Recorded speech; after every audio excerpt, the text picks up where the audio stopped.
Hey folks, and welcome to Tone Improvement, the show where we turn DIY disasters into musical masterpieces. Today's episode is inspired by a recent letter from a viewer. Not the one about salvaging burnt cookies, but we did get another one. They have asked to remain anonymous, so here it goes. Dear Nick, I don't know why, but none of my friends want to play with me anymore. I have resorted to playing with myself.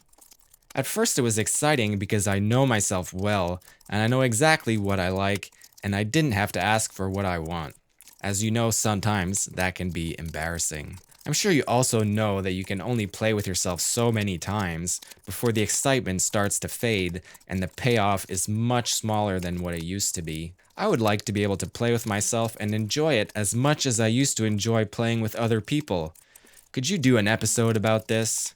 And a separate question. Could you tell me what to do when my musician friends don't want to play music with me anymore? Luckily for you, there are a number of ways you can play with yourself. Today, we'll talk about the musical ones.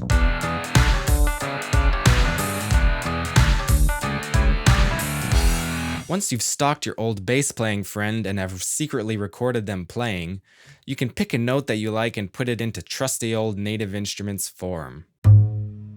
In this case, the main problem is the drum bleed. We can't really solve that in form, so we'll just have to EQ that out afterwards.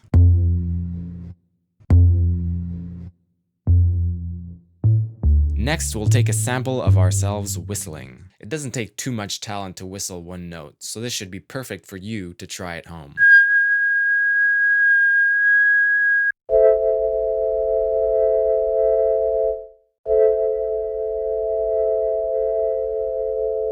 Remove the lows caused by your airflow, add reverb, and you're good to go.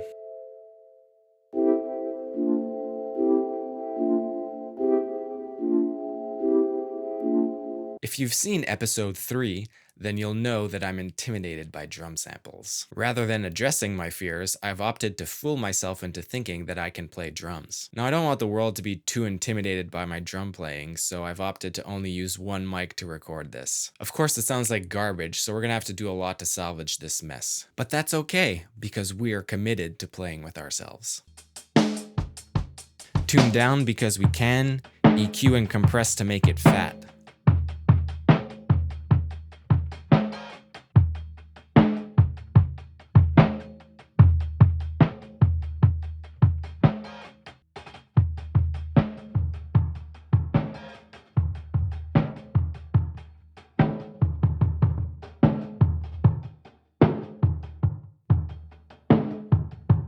Print that and then do some more EQ and compression to make it even fatter.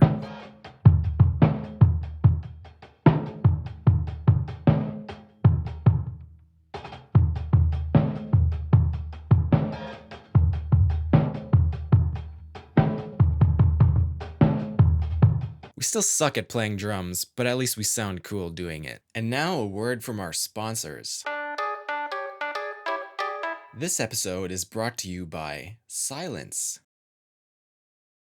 Ask your dentist if silence is right for you. Play some chords, and when you've finished making the musical love child of Beyoncé and Gil Evans, do not write down how you made the sound so that you have to waste a lot of time later trying to recreate it for a YouTube video. Print it at a slower tempo, drag that into a section that has a faster tempo so we get warping artifacts, and change the algorithm to texture to get even more warping artifacts. Come to the realization that you're not getting enough mileage out of that white noise sample that you paid $0 for, and try to find a cool way to use it.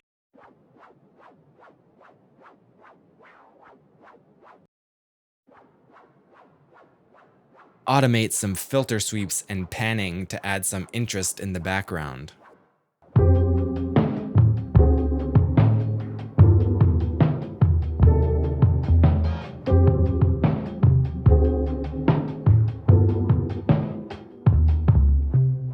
For our interlude, we want something that sounds like a dulcimer. So we're going to use the same piano sound as before and tune it up by an octave.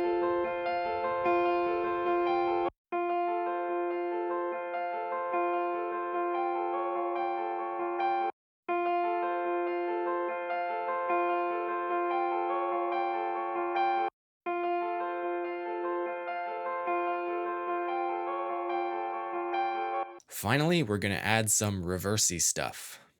This is the same pattern as the previous piano part, just split the notes up onto 2 tracks and then reverse each bar once you've printed it.